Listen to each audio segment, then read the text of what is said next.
त्रिस्तरीय पंचायत चुनाव में, उसमें आपको 20% से बढ़ा करके 33% कर देना चाहिए था। इसलिए कि अति पिछड़ों की आबादी अब जब आंकड़े में आ गए हैं 36% है और मेरे हिसाब से 40% है और उसके हिसाब से भी 38% है, तब 13% बढ़ाने में कोई प्रॉब्लम था, लेकिन नहीं बढ़ाया गया।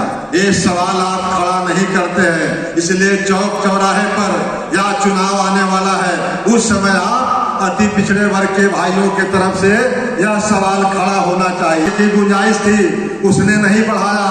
क्यों नहीं बढ़ाया? कि पिछड़ा को आरक्षण नहीं बढ़ाना था, सिर्फ अति पिछड़ा को बढ़ाना था। इसलिए यह जो मौजूदा सरकार है इस पर खामोश रही। पंचायती राज में अभी कोई भाई कह रहे थे कि 20% आरक्षण जो है वह कानून में है, लेकिन व्यवहार में कितना है? 17%, 18 भी नहीं, 17% का एक्सक्यूशन होता है, लागू होता है। यानी वहां भी 3% की हकमारी हो रही है। तो एक तरफ नीतीश कुमार की और लालू प्रसाद जी की चालाकियों को भी आपको समझने की जरूरत है कि आरक्षण प्रदत्त है 20%। पंचायती राज में 3 तरह के आरक्षण हैं। एक है यूनियन गवर्नमेंट में, जहां ओबीसी है वहां आपको मिलते हैं 27%।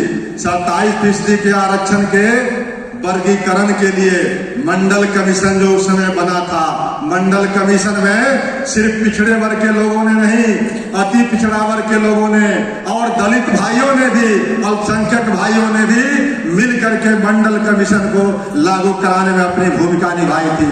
लेकिन हश्र क्या हुआ? मंडल कमीशन अति पिछड़ों के लिए एक धोखा साबित हुआ। उस समय भी तत्कालीन शरद यादव जी को मैंने कहा था, मंडल मसीहा शरद जी ने कहा था कि पहले थाली में खाना आने दो, उसके बाद हम लोग बांट लेंगे। लेकिन खाना आए हुए भी 33 वर्ष हो गए मंडल कमीशन को लागू किए हुए, लेकिन आज तक थाली में खाना नहीं बटी। वहाँ ओबीसी है, कुछ जातियों को लाभ मिल रहा है। तब जाकर के नरेंद्र मोदी की सरकार ने 2014 में रोहिणी आयोग बनाई, और रोहिणी आयोग बनाने का पीछे राज क्या था? सोपानीकरण करना, ओबीसी को 2 या 3 भागों में बांटना, ताकि निचले स्तर के जो ईबीसी जातियां थी उसको इसका लाभ मिल सके।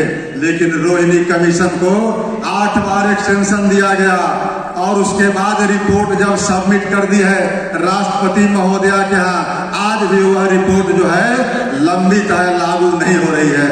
इसलिए लागू नहीं हो रही है कि भाजपा की सरकार जो दिल्ली में बैठी हुई है वह डर रही है कि एक तरफ हम रोहिणी आयोग का रिपोर्ट लागू करेंगे तो अति पिछड़ा वर्ग के लोग जगे हुए नहीं हैं, हल्ला नहीं मचा रहे हैं, शोर नहीं कर रहे हैं, संघर्ष नहीं कर रहे हैं, और अगर लागू हम कर देंगे तो पिछड़े वर्ग के दबंग लोग नाराज हो जाएंगे, ये लोग हमारी भरपाई नहीं कर पाएगी। इसीलिए रोहिणी आयोग का रिपोर्ट ठंडे बस्ते में पड़ा हुआ है मित्रों। तो तीसरा डिमांड वो था, और चौथा डिमांड क्या था?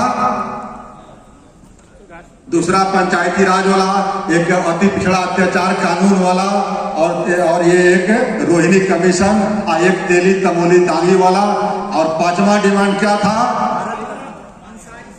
जननायक कर्पूरी ठाकुर, दशरथ मांझी पहाड़ पुरुष और अब्दुल कयूम अंसारी साहब, तीनों को भारत रत्न से नवाजा जाए। एक मांगे हमारी मान ली गई, जननायक कर्पूरी ठाकुर को, क्योंकि ये जब मांग हम शुरू कर रहे थे उस समय जननायक कर्पूरी ठाकुर को भारत रत्न नहीं मिला था। जिस समय हम सड़कों पर चल करके 130 किलोमीटर की पदयात्रा करके हजारों साथी हम लोग कर्पूरी ग्राम से पटना आए थे इन 3 महापुरुषों को भारत रत्न देने के लिए।